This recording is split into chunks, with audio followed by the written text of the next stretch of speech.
இந்த குளிர்காலம், அதுக்கப்புறம் அதிகமான கோடை காலம், வெயில் அதிகமா இருக்கும்போதோ, குளிர் அதிகமா இருந்தாலோ, ட்ரை ஸ்கின்ற ஒரு ப்ராப்ளம் வரும். இதனால தலையில ஆண்களுக்கும் சரி, டாண்ட்ரஃப் அப்படின்னா என்ன? நம்ம உடல்ல நார்மலாவே ஸ்கின் வந்து ஒரு குறிப்பிட்ட நாட் அளவுல செல்ஸ் எல்லாமே, ஸோ அவுட்டர் லேயர்ல இருக்கக்கூடிய செல்ஸ் எல்லாமே ஷெட் ஆயிட்டு இருக்கும். எல்லா செல்களுக்குமே குறிப்பிட்ட ஆயுட்காலம் அப்படின்றது இருக்கு, லைஃப் டைம். ஸோ இதில் ரொம்ப ரேப்பிடாக நமக்கு வந்து செல்கள் உதிர ஆரம்பிக்கும் போது இந்த சொரியாசிஸ் கண்டிஷன்லாம் ஃப்ளேக்ஸ் வந்து ரொம்ப பக்காக வரும். தலைமுடி உதிரும், கிரே ஹேர் வரும், இன்னும் ஸ்கேல்ப் உங்களுக்கு ட்ரையாக இருக்கும். அதில் இருக்கக்கூடிய ஹார்ட் கெமிக்கல்ஸ் நம்மளுடைய ஸ்கேல்ப்பையும் ஹேர் ஃபாலிக்கல்ஸையும் டேமேஜ் பண்ணுறதுக்கான வாய்ப்புகள் அதிகமாக இருக்குது.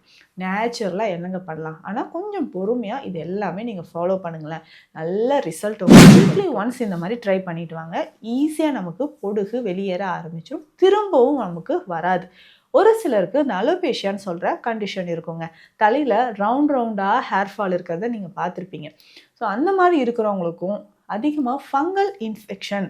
ஸோ இந்த ஃபங்கல் இன்ஃபெக்ஷன் இருந்தாலும் நமக்கு என்ன ஆகுனா தலையில் அங்கங்கே நமக்கு பொடுகு மாதிரியான பிரச்சனைகள் வருது.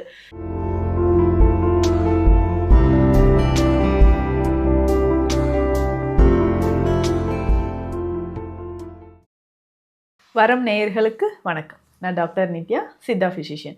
இந்த குளிர்காலம், அதுக்கப்புறம் அதிகமான கோடை காலம், வெயில் அதிகமாக இருக்கும்போதோ, குளிர் அதிகமாக இருந்தாலோ ட்ரை ஸ்கின்ற ஒரு ப்ராப்ளம் வரும். இதனால் தலையில் ஆண்களுக்கும் சரி, பெண்களுக்கும் சரி பொடுகு தொல்லை அதிகமாக இருக்கும். ஏன் சொல்கிறேன்னா, சமீபத்தில் நம்ம கிளினிக்கில் ஒரு நண்பர் வந்திருந்தார். டாக்டர், எனக்கு ரொம்ப டேண்ட்ரஃப் இருக்குது, ஆனால் ஹேர் பார்த்தீங்கன்னா அவ்வளோ டென்சிட்டிங்க. அதாவது யார் பார்த்தாலும் பொறாமப்படுற அளவுக்கு டென்சிட்டி இருக்குது. ஹேர் நல்லா கருன்னு அடர்த்தியான ஒரு தலைமுடி. உங்களுக்கு டேண்ட்ரஃப் இருக்கான்னு என்னால் நம்ப முடியல. மேடம் இருங்கன்ட்டு தலை இப்படி தட்டுறாரு. டேபிள் மேலே அவ்வளோ கொட்டுதுன்னா பார்த்துக்கோங்களேன். அதாவது நம்ம தலையில் ஸ்கேல்பில் இருக்கக்கூடிய அந்த டேண்ட்ரஃப் டேபிள் மேலே அப்படியே கொட்டுதுங்க. என்ன சார்? அப்புறம் பார்த்தீங்கன்னா தலைமுடி ஃபுல்லாக அப்படியே அந்த ஃப்ளேக்ஸ் இருக்கிற மாதிரி ஆயிடுச்சு. என்ன சார் இப்படி இருக்கே, ஆனால் பார்க்கும்போது தெரியலையே மேடம். இப்போ நான் ஹேர் வாஷ் பண்ணிட்டு வர ஒரு 3-4 ஹவர்ஸ் ஆகுது, அதுக்குள்ளே எனக்கு இவ்வளோ டேண்ட்ரஃப்னா இப்போ ஈவினிங் என் நிலமையை நினச்சி பாருங்கள். ட்ரெஸ் எல்லாம் உதிர்ந்துருது, இதனாலே முகத்தில் எனக்கு வந்து ஆயிலி ஸ்கின்னோடு சேர்ந்து பிம்பிள்ஸ் நிறைய வருது அப்படின்னு சொல்கிறார். ஸோ இந்த டேண்ட்ரஃப் அப்படின்னு சொல்கிறது ஆண்கள் பெண்கள் ஒரு பாரபட்சமே இல்லாமல் எல்லாருக்கும் வந்துட்டுருக்குங்க. இந்த டேண்ட்ரஃப் அப்படின்னா என்ன? நம்ம உடலில் நார்மலாகவே ஸ்கின் வந்து ஒரு குறிப்பிட்ட நாட் அளவில் செல்ஸ் எல்லாமே, ஸோ அவுட்டர் லேயரில் இருக்கக்கூடிய செல்ஸ் எல்லாமே ஷெட் ஆகிட்டு இருக்கும். எல்லா செல்களுக்குமே குறிப்பிட்ட ஆயுட்காலம் அப்படின்றது இருக்குது, லைஃப் டைம். ஸோ இதில் ரொம்ப ரேப்பிடாக நமக்கு வந்து செல்கள் உதிர ஆரம்பிக்கும் போது இந்த சொரியாசிஸ் கண்டிஷன்லாம் ஃப்ளேக்ஸ் வந்து ரொம்ப பக்காக வர மாதிரி இருக்கும். இல்லை ஒரு சிலருக்கு ரொம்ப ஆயிலி ஸ்கின்னாக இருக்குது, அதில் நிறைய டஸ்ட்டு படியுது. அந்த ஆயிலி ஸ்கின்ல டஸ்ட்டு படிஞ்சு நமக்கு டேண்ட்ரஃப் உருவாகிறதுக்கு வாய்ப்பு இருக்குது. இல்லைங்க ரொம்ப ட்ரையாக இருக்குது, ட்ரையாக இருந்தாலும் வறண்ட சருமத்திலும் நமக்கு என்ன ஆகும்னா இந்த மாதிரி டேண்ட்ரஃப் வர்றதுக்கு வாய்ப்பு இருக்குது. ஸோ இந்த மாதிரி கண்டிஷனில் இந்த டேண்ட்ரஃப் பொடுகு தொல்லையை முற்றிலுமாக ஒழிக்கிறதுக்கு நம்ம என்னங்க பண்ணலாம்? எனக்கு இந்த பொடுகு பிரச்சனையிலேருந்து ஒரு தீர்வு சொல்லுங்கள். பொடுகோடு போச்சா? கிடையாது. இதனால் முகத்தில் பெருசாக பிம்பிள்ஸ் வருது, ஷோல்டரில் பிம்பிள்ஸ் வருது, நிறைய ஹேர் ஃபால் ஆகுது அப்படின்னு ஃபீல் பண்ணிங்கன்னா இது எல்லாமே நீங்கள் ரொட்டீனாக ஃபாலோ பண்ணுங்கள். சிம்பிளாக கடைக்கு போகணும், ஒரு ஆன்டி டேண்ட்ரஃப் ஷாம்பு வாங்கி யூஸ் பண்ணுறோம், அதுக்கப்புறம் நமக்கு டேண்ட்ரஃப் போயிடுச்சு அப்படின்றது கிடையாது. இதனாலேயும் நமக்கு நிறைய சைடு எஃபெக்ட்ஸ் வரும். இந்த மாதிரி ஆன்டி டேண்ட்ரஃப் ஷாம்பூஸ் நிறைய யூஸ் பண்ணிகிட்டே இருந்தீங்கன்னா கிரே ஹேர் வர ஆரம்பிச்சிடும். தலைமுடி உதிரும், கிரே ஹேர் வரும், இன்னும் ஸ்கேல்ப் உங்களுக்கு ட்ரையாக இருக்கும். அதில் இருக்கக்கூடிய ஹார்ட் கெமிக்கல்ஸ் நம்மளுடைய ஸ்கேல்ப்பையும் ஹேர் ஃபாலிக்கல்ஸையும் டேமேஜ் பண்ணுறதுக்கான வாய்ப்புகள் அதிகமாக இருக்குது. நேச்சுரலாக என்னங்க பண்ணலாம், ஆனால் கொஞ்சம் பொறுமையாக இது எல்லாமே நீங்கள் ஃபாலோ பண்ணுங்களேன். நல்ல ரிசல்ட் உங்களுக்கு கிடைக்கும். சிம்பிளாக என்ன பண்ணலான்னா ஒரு 2-3 கைப்பிடி அளவுக்கு குப்பை மேனி இலைகள் எடுத்துக்கோங்க.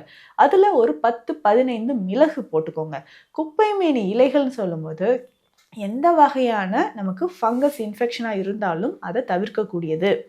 அப்போது 2-3 கைப்பிடி அளவு குப்பை மேனி இலைகள், 10-15 மிளகு, இதனோட கொஞ்சமாக நம்ம தேங்காய் பால் விடணும். விட்டு அரைச்சி பேஸ்ட் மாதிரி எடுத்துக்கோங்க. பேஸ்ட் மாதிரி இருக்கா, இது கூட ஒரு 2 டீஸ்பூன் அளவுக்கு தயிர் சேர்த்துக்கோங்க. தேங்காய் பால் இல்லைனாலும் பரவாயில்ல, வெறும் தயிர் மட்டுமே சேர்த்து இதை பேஸ்ட் மாதிரி அரைச்சி தலையில் ஸ்கேல்பில் நம்ம அப்ளை பண்ணணும். ஏன்னா நிறைய பேருக்கு இது தெரிய மாட்டேங்குது. நம்ம வந்து ஒரு ஹேர் பேக் போடுறோன்னா அப்படியே நீங்கள் மேலே அப்ளை பண்ணிடுறீங்க. ஸ்கேல்புக்கு மேலே அந்த பேஸ்ட் மாதிரி இருக்குது பார்த்தீங்களா, அதை நல்லா அப்ளை பண்ணிடணும். ஸோ அப்ளை பண்ணிவிட்டு ஒரு 1/2 அன் ஹவருக்கு அப்புறம் விட்டுருங்க. ஸோ முடிஞ்சால் கொஞ்சம் நேரம் சன்லைட்டில் நீங்கள் நிற்கலாம். ஸோ அரை மணி நேரம்க்கு அப்புறம் நல்லா வாஷ் பண்ணிக்கோங்க. வாஷ் பண்ணுறதுக்கு என்னங்க யூஸ் பண்ணலாம், ஷாம்பு யூஸ் பண்ணலாமா அப்படின்னு கேட்டிங்கன்னா, நீங்கள் இந்த ஊசிலம் பொடியோ ஷேக்காய் பொடியோ இருந்தால் லேசாக அது வந்து சாதம் வடித்த கஞ்சி தண்ணீரில் கலந்து நீங்கள் யூஸ் பண்ணிக்கோங்க. வீக்லி ஒன்ஸ் இந்த மாதிரி ட்ரை பண்ணிட்டு வாங்க.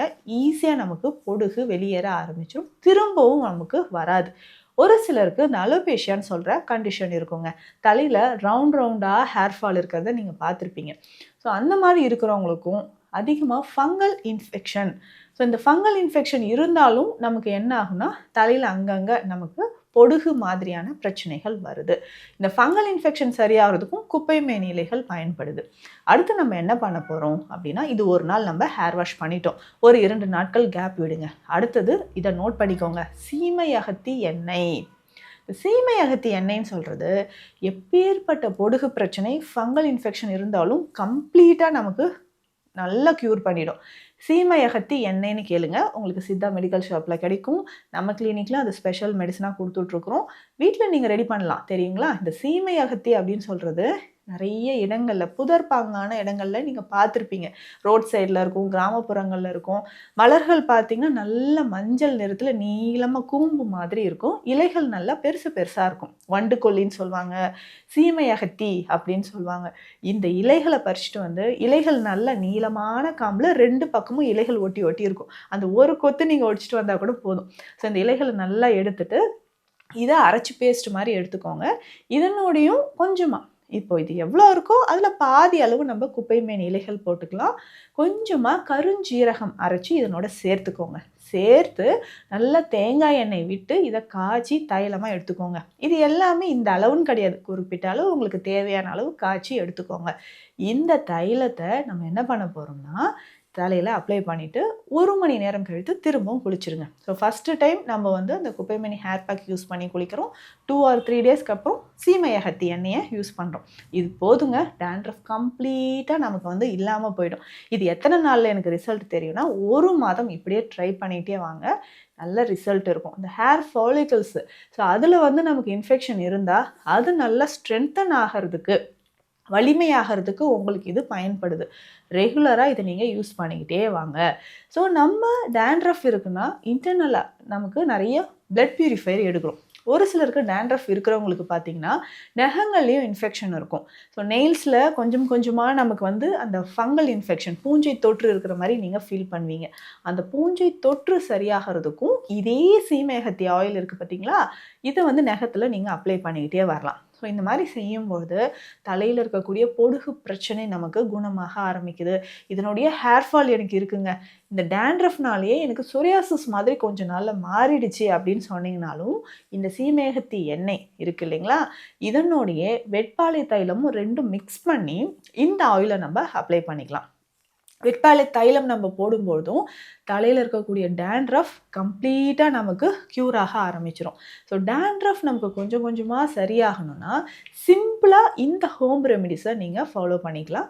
சித்த மருத்துவத்தில் நிறைய மருந்துகள் இருக்குங்க. அதை வந்து ஒரு 10 நாளோ 15 நாட்களுக்கோ நீங்கள் எடுத்துக்கலாம். முதல்ல நீங்கள் எடுக்கக்கூடிய மருந்துனா பார்த்தோம்னா இந்த ரத்த சுத்தி சூரணம் அப்படின்ற மருந்து. ரத்த சுத்தி சூரணம் ஒரு 15 நாட்களுக்கு ஒரு வேளை நீங்கள் எடுத்தால் கூட போதுமானது.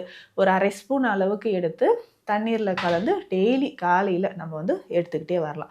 ஸோ அந்த மாதிரி நீங்கள் பயன்படுத்திக்கிட்டே வரும்பொழுது ரத்த சுத்தி சூரணம், ஸோ இதை வந்து ஒரு வேளை காலையில் உணவு எடுக்கிறதுக்கு முன்னாடி ஒரு 1/2 ஸ்பூன் வெந்நீரில் கலந்து குடிச்சிட்டு வந்தாலும் பிளட்டில் டாக்ஸின்ஸ் இருந்தால் நமக்கு க்யூர் ஆக ஆரம்பிச்சிடும். ஸோ நமக்கு டேண்ட்ரஃப் இருக்குது, என்னென்னவோ ட்ரீட்மெண்ட் எடுத்துட்டோன்னா இதை ட்ரை பண்ணி பாருங்களேன், நல்ல ரிசல்ட் உங்களுக்கு கிடைக்கும். ஹேர் ஃபாலும் உங்களுக்கு குறைய ஆரம்பிக்கும். இந்த மாதிரி பயனுள்ள மருத்துவ தகவல்களுக்கு நம்ம சேனலை ஃபாலோ பண்ணுங்கள். சித்த மருத்துவம் தொடர்பான மருத்துவ ஆலோசனைகளுக்கு ஸ்க்ரீனில் இருக்கிற நம்பருக்கு காண்டாக்ட் பண்ணுங்கள். நன்றி.